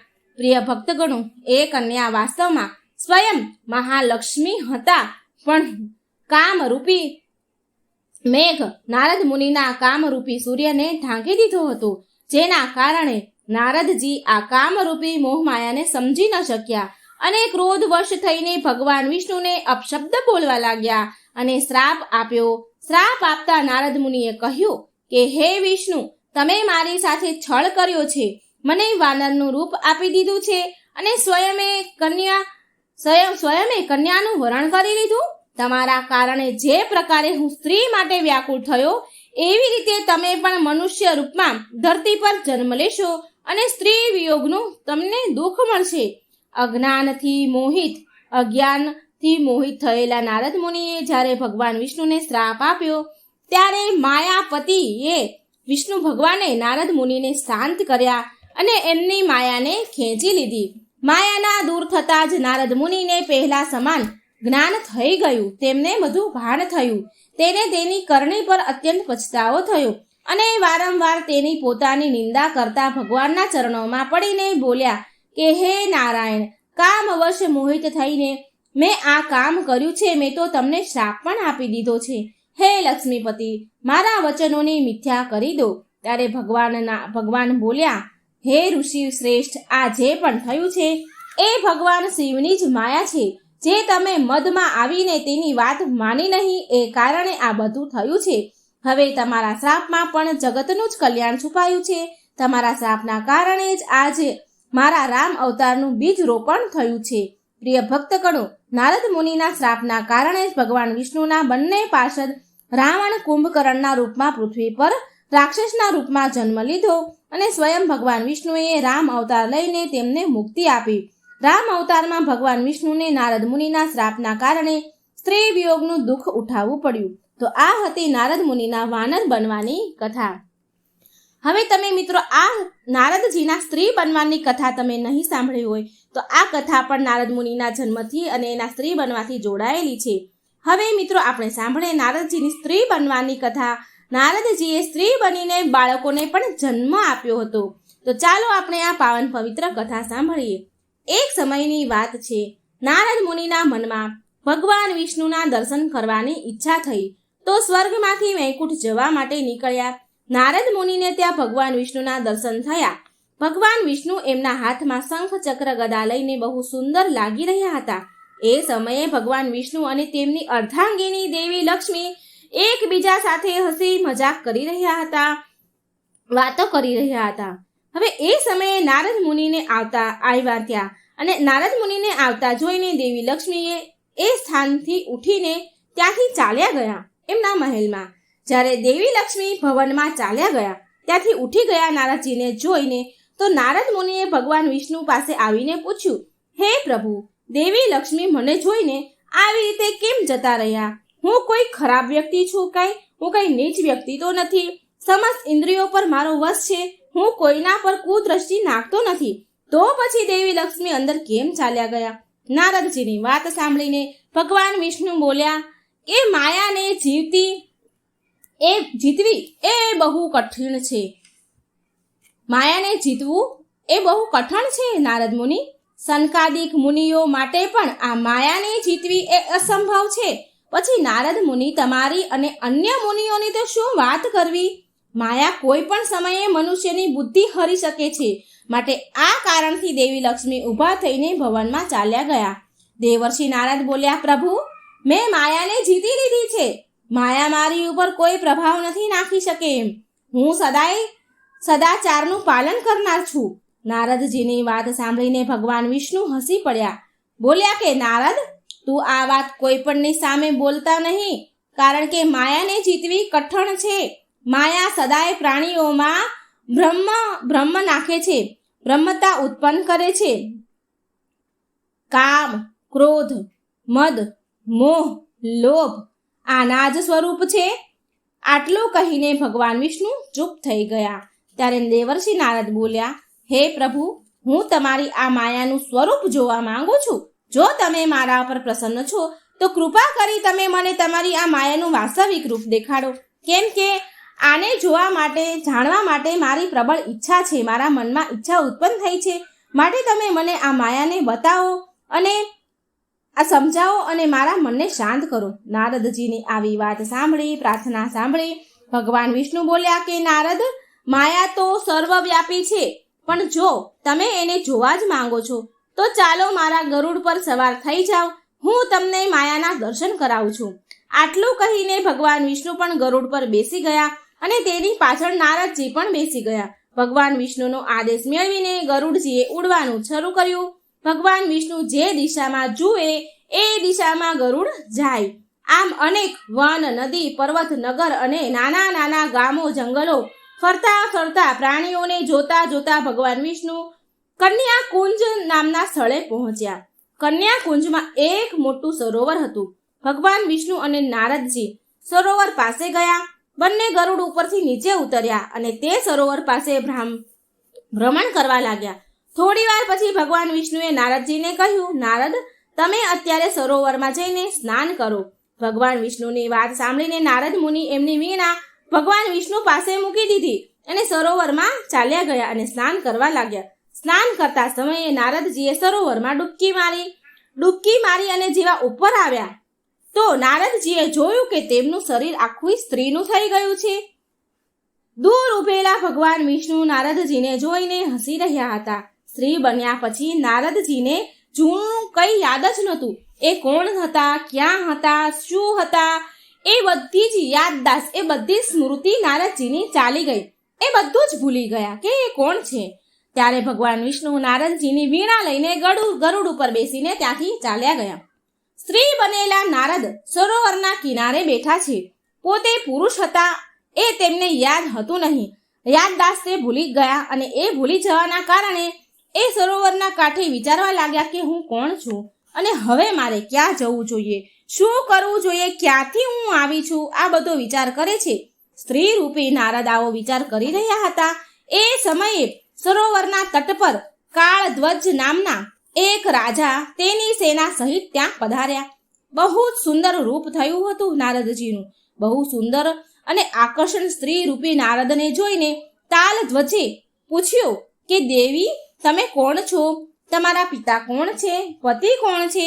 અને તમે અહીં શું કરી રહ્યા છો?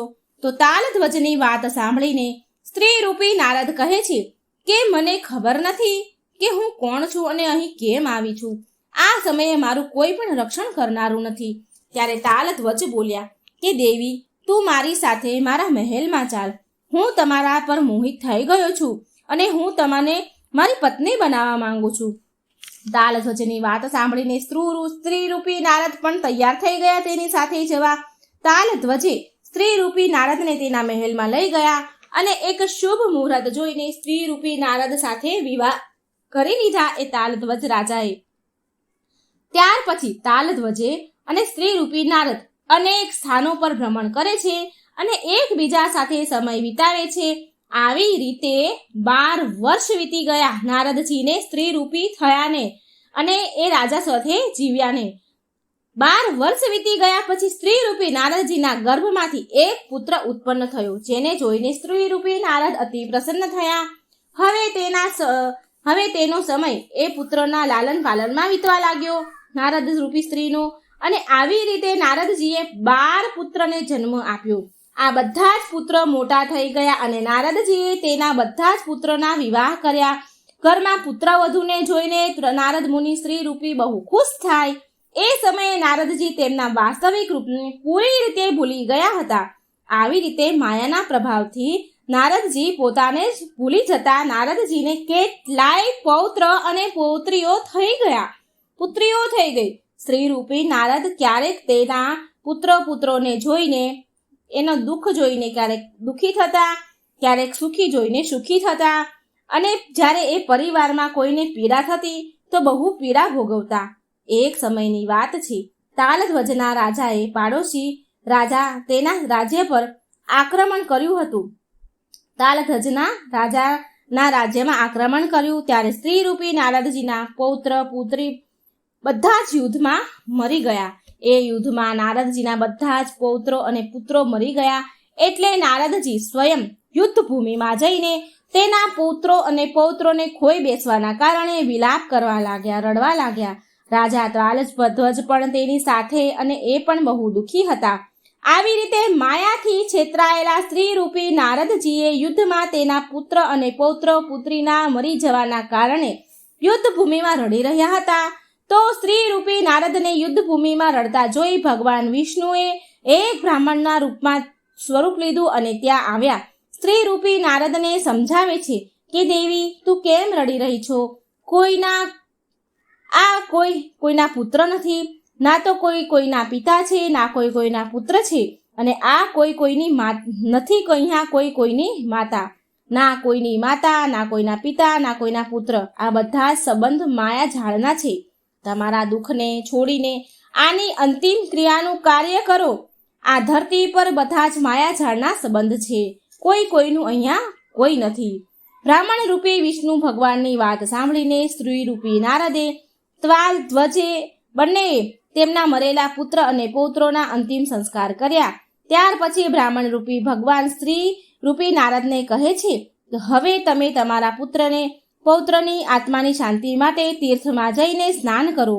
આમ કહીને ભગવાન વિષ્ણુએ સ્ત્રીરૂપી નારદ અને તાલધ્વજને એના સંબંધીઓ સહિત સાથે તીર્થમાં જાય છે. બધાને જ લઈને, અને એ તીર્થમાં બહુ મોટું સરોવર હતું. બ્રાહ્મણ રૂપી ભગવાન સ્ત્રીરૂપી નારદને કહે છે કે દેવી, તું હવે આ તળાવમાં સ્નાન કર અને તમારા પુત્ર અને પૌત્રોને આત્માને શાંતિ માટે પૂજા કરો.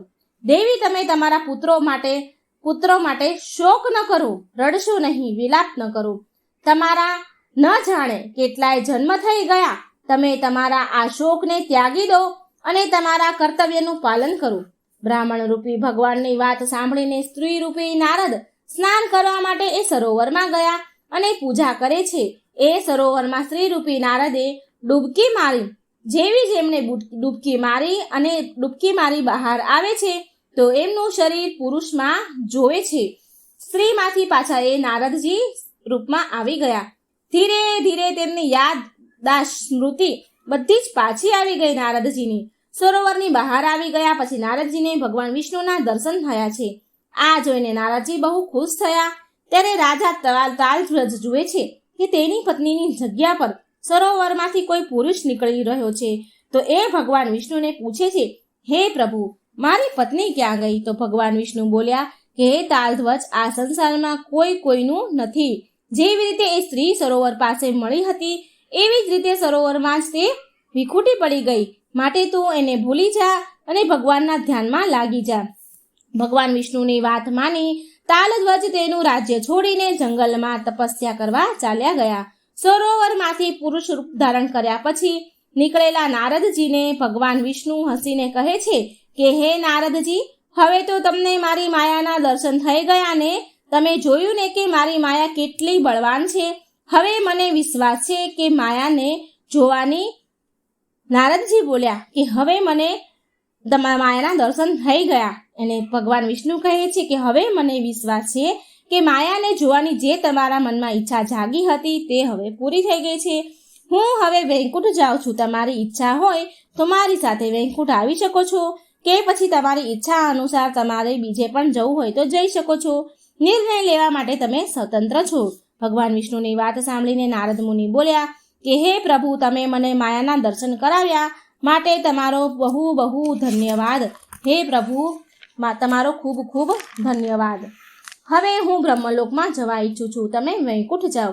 ત્યારે ભગવાન વિષ્ણુ વૈકુંઠ ગયા અને નારદજી બ્રહ્મલોકમાં ગયા.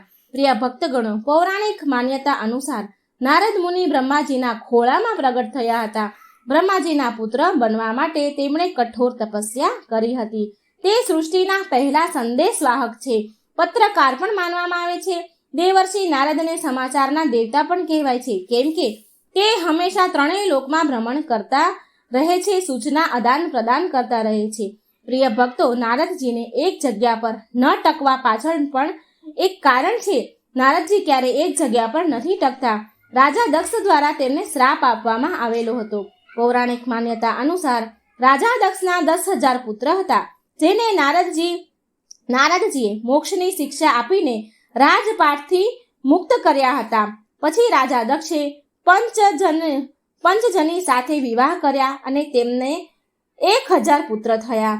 નારદજીએ દક્ષના આ પુત્રોને પણ મોહમાયાથી દૂર કરી દીધા અને મોક્ષના રસ્તે ચાલતા શીખવાડ્યું, જેના કારણે આ બધા પુત્રોમાંથી રાજા દક્ષનો રાજપાઠ ન સંભાળ્યો. આ કોઈ પુત્રએ રાજપાઠ સંભાળ્યો નહીં. આનાથી દક્ષ રાજા બહુ ક્રોધે ભરાયા અને આ કારણથી તેમણે નારદજીને શ્રાપ આપી દીધો કે તું હંમેશા આમ તેમ ભટકતો રહીશ અને એક સ્થાન પર 2 ઘડીથી વધારે સમય સુધી નહીં ઊભા રહી શકે. આવો શ્રાપ રાજા દક્ષે નારદજીને આપ્યો હતો. આ કારણથી નારદજી આમ તેમ ભ્રમણ કરતા રહે છે. તો મિત્રો, આ હતી નારદજીના જન્મની અત્યંત પવિત્ર કથા, ભગવાન વિષ્ણુના અવતારની કથા. પ્રેમથી બોલો જય શ્રી હરિ, જય શ્રી કૃષ્ણ. ઓમ નમઃ શિવાય. પ્રિય ભક્તગણો, હું આશા રાખું છું કે તમને આ કથા બહુ પસંદ આવી હશે. તો વિડીયો લાઇક કરવાનું ભૂલશો નહીં, શેર કરવાનું ભૂલશો નહીં અને ચેનલને સબસ્ક્રાઈબ કરવાનું પણ ભૂલશો નહીં. તમારો દિવસ મંગલમય રહે એવી પ્રાર્થના સાથે વિદાય લઉં છું. જય શ્રી કૃષ્ણ. રાધે રાધે. Thank you.